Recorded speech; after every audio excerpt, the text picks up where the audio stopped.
अवधूत चिंतन श्री गुरुदेव दत्त. श्रोतो नमस्कार. आपण श्रवण करत आहात श्री गुरुचरित्र यामधील अध्याय 42. गेलेले वैभव परत मिळवून देणारे श्री अनंत व्रत. कधी करावे, कसे करावे याची संपूर्ण माहिती. चला या दिव्य अशा कथेला श्रवण करूयात. पण त्याचबरोबर या सर्व कथा, अजूनही बरीचशी माहिती आता तुम्हाला तुमच्या व्हॉट्सॲपवरती मिळू शकते. त्यासाठी जॉईन करा आपलं व्हॉट्सॲप चॅनल दत्तदास, ज्याचे लिंक तुम्हाला डिस्क्रिप्शन बॉक्समध्ये दिलेले आहे. तेथून तुम्ही अवश्य जॉईन व्हा. चला तर सुरू करूयात गुरुचरित्रातील अध्याय 42. श्रीगुरु नरसिंह सरस्वती सायनदेवांना म्हणाले, तू मला अनंत व्रताविषयी विचारले होतेस. या अनंत पूजेचे महात्म्य काय आहे? ही अनंत व्रतपूजा पूर्वी कोणी केली होती? या व्रतपूजेचे फळ काय याविषयी मी तुला सांगतो, ऐक. हे अनंत व्रत पूर्वी पंडुपुत्र युधिष्ठिराने केले होते. या व्रत प्रभावाने त्याला त्याचे गेलेले राज्य परत मिळाले. त्याचे असे झाले. कौरव आणि पांडव पण लावून द्यूत खेळत होते. त्या द्यूत क्रीडेमध्ये पांडवांचे सर्वस्व हरण केले आणि त्यांना 12 वर्ष वनवास आणि 1 वर्ष अज्ञातवास भोगावा लागला. युधिष्ठिर अर्ध्या राज्याचा स्वामी, पण तो आपले भाऊ आणि द्रौपदी यांच्यासह घोर अरण्यात अनंत दुःख भोगीत होता. पांडव वनवासामध्ये असतानाही कौरव अनेक कपट कारस्थाने करून त्यांना त्रास देत होते. पांडवांचे सत्व हरण करून त्यांना त्रास देत होते. परंतु प्रत्येक वेळी श्रीकृष्ण त्यांचे रक्षण करत होते. पांडवांचे फार हाल होत होते. हे पाहून एकदा श्रीकृष्ण त्यांना भेटायला गेले. श्रीकृष्णांना पाहताच युधिष्ठिरांनी त्यांना लोटांगण घातले. त्यांची यथासंग पूजा केली आणि मग त्यांनी हात जोडून श्रीकृष्णांना प्रार्थना केली, हे भक्तवत्सल, हे कृष्णनाथा, तुझा जय जयकार असो. हे कृष्ण, तूच या विश्वाची उत्पत्ती, स्थिती आणि लय यासाठी कारण आहेस. तूच ब्रह्मा विष्णू महेश आहेस. दुष्ट दुर्जनांचा नाश आणि संत सज्जनांचे रक्षण यासाठीच तू अवतार घेतलेला आहेस. पांडव माझे प्राण आहेत असं तू सर्वांना सांगतोस. मग आमची उपेक्षा का करतोस? तुझ्याशिवाय आम्हाला कुणाचा आधार आहे? सांग ना. तुझे आमच्यावर कृपाछत्र असताना आम्हाला ही दुःखे का बरं भोगावी लागत आहेत? आम्ही काय केले म्हणजे आम्हाला आमचे गेलेले राज्य परत मिळेल? सर्व पांडवांनी आणि द्रौपदीने हात जोडून श्रीकृष्णांना हेच विचारले.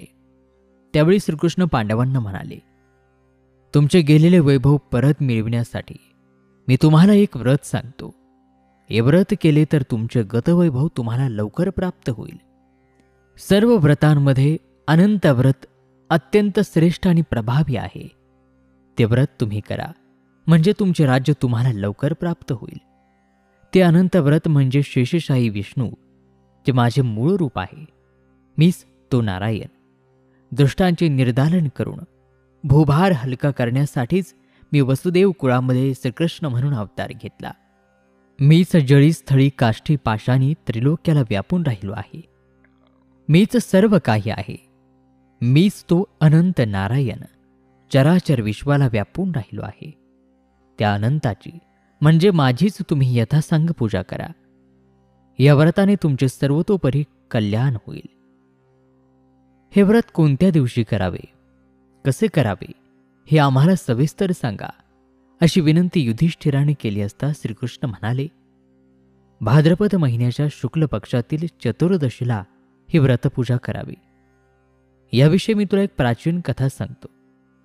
ही कथा कृतयुगातील आहे.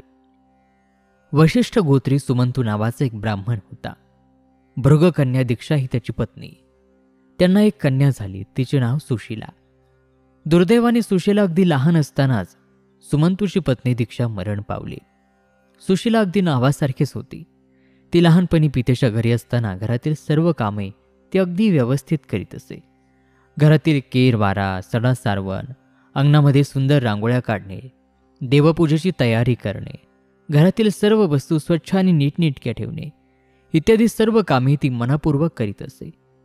सुमंतूची पत्नी गेल्यामुळे त्याची अग्निहोत्रादी श्रौतकर्मे थांबली होती, म्हणून त्याने द्वितीय विवाह करून दुसरी पत्नी घरी आणली.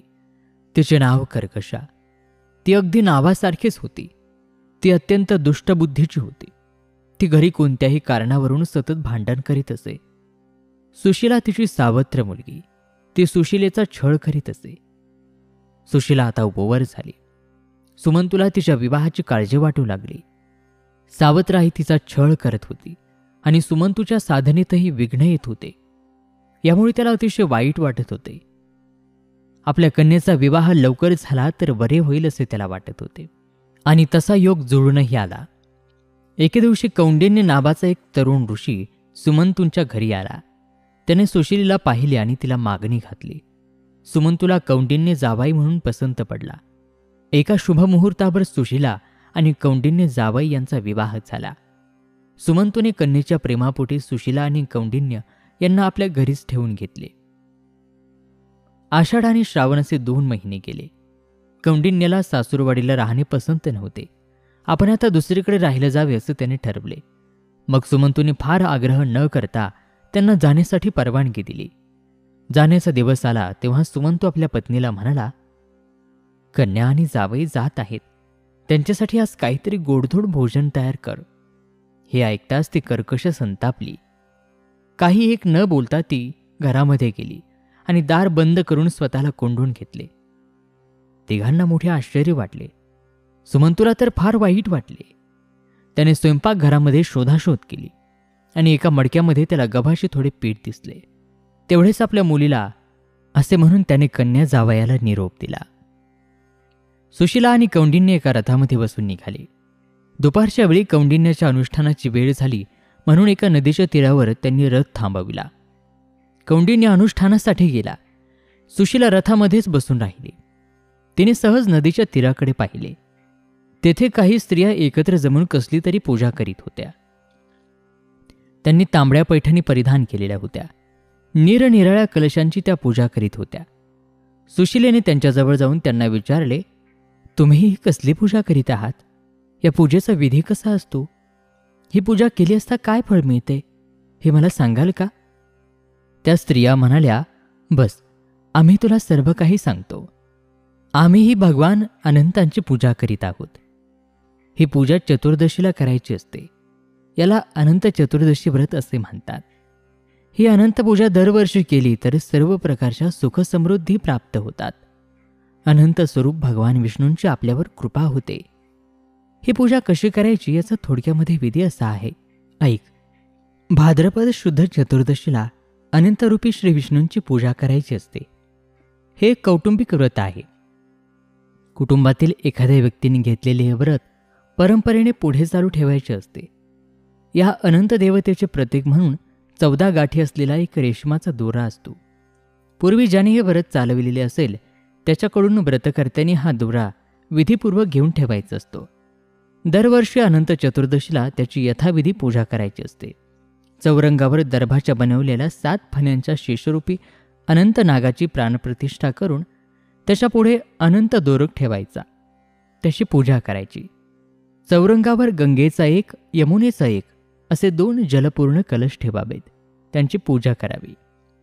चतुर्भुज विष्णूंचे ध्यान करून ओम नमो भगवते वासुदेवाय हा मंत्र म्हणत दर्भाच्या गाठीयुक्त नागाची अनंत म्हणून मनामध्ये धारणा करावी.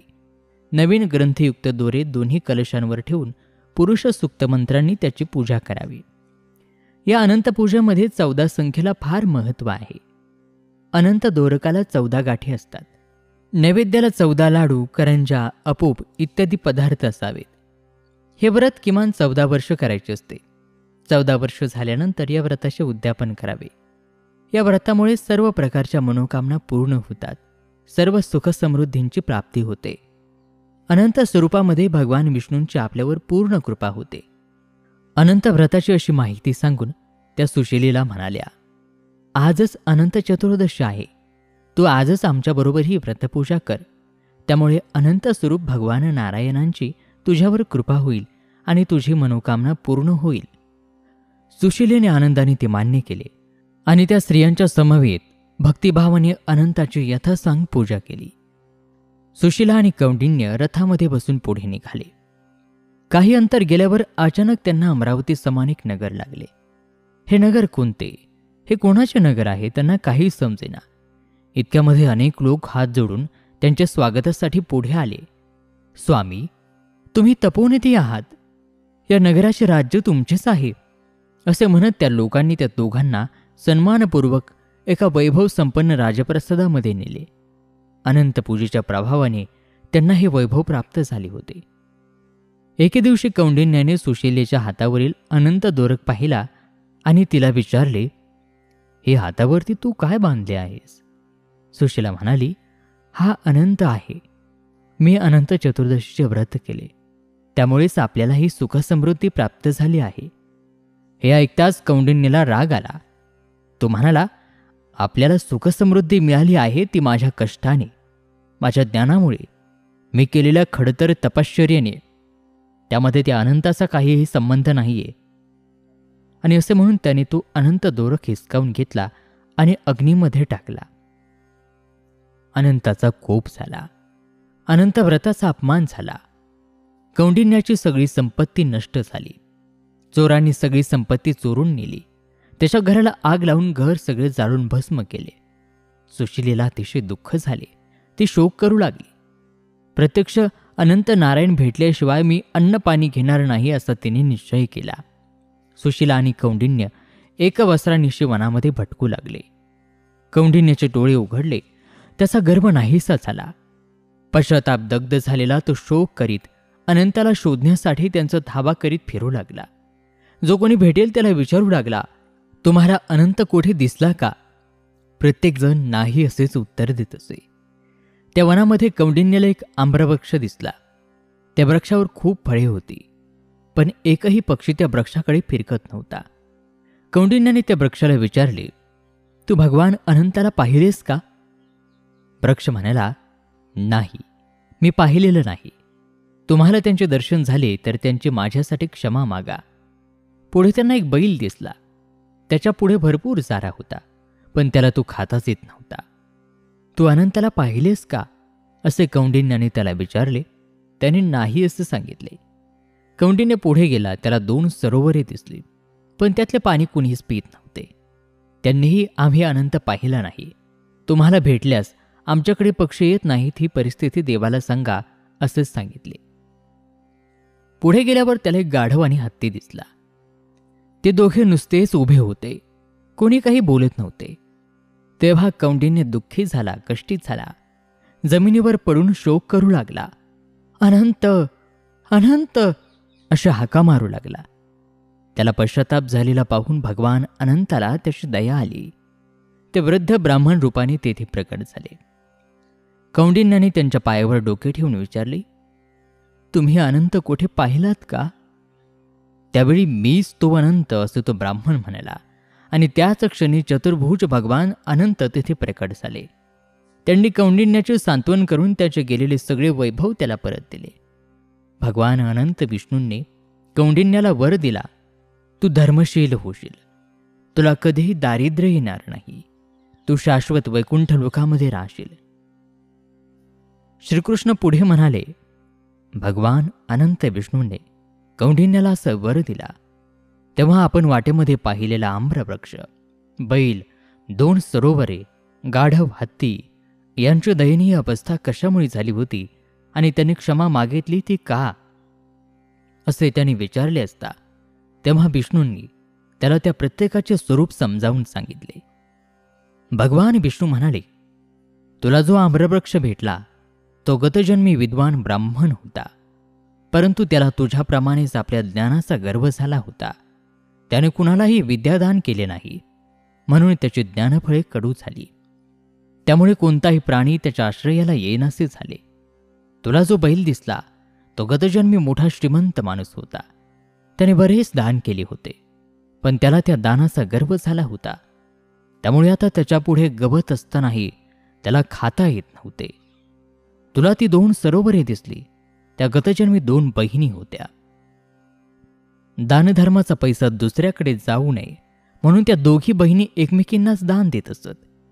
त्यांच्या संपत्तीचा इतरांना काहीही उपयोग झाला नाही. म्हणून त्या सरोवराचे पाणी कुणीही पित नाही. तुला जो गर्दभ दिसला तो तुझा क्रोध होय. तो तुझ्या जाणीवेतून बाहेर पडला आणि त्याला गर्दभाचा जन्म मिळाला. तुला जो हत्ती दिसला तो म्हणजे तुला तुझ्या तपश्चर्येचा झालेला गर्व. तो तुझ्या शरीरातून बाहेर पडला आणि त्याला हत्तीचा जन्म मिळाला. तू स्वतः तुझ्या ज्ञानाचा गर्व केलास. सुशीलेच्या श्रद्धेला तुच्छ मानलीस. सर्व अहंकार, देवधर्माबद्दल तुच्छता यामुळेच तुला हे सगळे दुःख भोगावे लागले. आता तुला पश्चाताप झाला म्हणून मी तुझ्यावर प्रसन्न झालो आहे. आता तू घरी जा आणि अनंत व्रत कर, म्हणजे तुला तुझ्या सर्व सुखांचा लाभ होईल. मरणोत्तर तू नक्षत्रामध्ये पुनर्वसू नावाने जे नक्षत्र आहे त्यामध्ये चिरकाल निवास करशील. कौंडिन्याला हे सगळे पटले. त्याचा गर्व नाहीसा झाला. त्याने घरी जाऊन पुन्हा सुशीलेसह अनंत चतुर्दशीचे व्रत केले. त्याला अनंत व्रताने वैभव प्राप्त झाले. ही कथा सांगून श्रीकृष्ण युधिष्ठिराला म्हणाले, अनंत व्रताचा महिमा असा आहे. या व्रतामुळे कौंडिन्याला त्याचे गेलेले वैभव पुन्हा मिळाले. त्याप्रमाणे तुम्ही सुद्धा हे व्रत केले तर तुमचे गेलेले राज्य तुम्हाला पुन्हा प्राप्त होईल. श्रीगुरु नरसिंह सरस्वती शिष्यांना म्हणाले, श्रीकृष्णांच्या सांगण्यानुसार पांडवांनी वनवासामध्ये असताना अनंत चतुर्दशीचे व्रत केले. त्यामुळे त्यांना गेलेले राज्य पुन्हा प्राप्त झाले. हे व्रत सर्व स्त्री पुरुषांनी करावे. त्यामुळे चारी पुरुषार्थांची प्राप्ती होते. श्रीगुरु साईनदेवाला म्हणाले, तुझे गौत्र कौंडिन्य आहे. तू जर हे व्रत करशील तर तुला मोठे पुण्य प्राप्त होईल. पुढे श्रीगुरूंच्या आज्ञेनुसार सायनदेवांनी ते व्रत केले. त्यांनी श्रीगुरूंची मोठ्या थाटामाटामध्ये पूजा केली. ब्राह्मणांना भोजन देऊन त्यांना संतुष्ट केले आणि मग ते आपल्या परिवारासह गाणगापुरामध्ये राहून श्रीगुरूंची सेवा करू लागले. सिद्धयोगी नामधारकाला म्हणाले, नामधारका, तुझे पूर्वज सायनदेव यांनी श्रीगुरूंची सेवा करून त्यांना प्रसन्न करून घेतले. आणि श्रोतो, याचबरोबर श्रीगुरुचरित्रातील हा 42वा अध्याय या ठिकाणी समाप्त होत आहे. उर्वरित दिव्य अशी कथा आपण श्रवण करूयात पुढील भागामध्ये, पुढील अध्यायामध्ये आपल्यास मिडफोर मराठीवरती. तोपर्यंत नमस्कार, धन्यवाद. श्री गुरुदेव दत्त.